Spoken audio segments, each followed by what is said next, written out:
چون افسردگی داره دوباره بهم اتک میزنه میرم سراغ آشپزی. توی یک ظرف عدس قرمز یا همون دال عدس رو اضافه میکنیم و روش آب میریزیم که کاملا تو آب غرق بشه. از اینجا بخوایم ببینید 2 ساعت بمونه. بعد از اینکه اون 2 ساعت گذشت آب کشش میکنیم، یکم آب شیرین میگیریم روش که خوب تمیز بشه.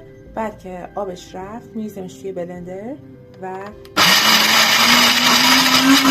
بعد که خمیری شد یه پیاز بزرگ رو 4 قل میکنیم میندازیم توش به همراه 2 عدد سیر که اونا هم چند قل کردیم و دوباره بلند میکنیم.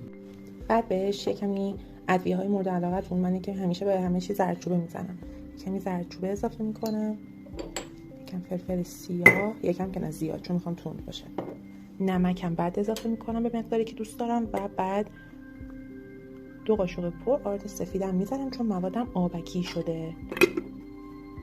روغن رو میذاریم داغ بشه و بعد مثل مواد کتلت قاشقای کوچیک کوچیک از این مواد رو میریزیم کف مایتابه. این شکلی سرخ میشن و اینکه بعدم روغنشون رو میگیریم با این پارچه های روغنگیر یا مثلا دستمال کاغذی زیرش بزنین روغنش گرفته میشه. چیز زیاد چربی نیست. منم روغن خیلی کمی دارم، اونم روغن زیتون. اون وریشون کردم. ببین چقدر خوشگلی شبیه پنکیک شدن. الانم دیگه نهایی شد. ببینی شبیه پنکیک میمونه. با زیتون من سس فلفل میخوام بخورم.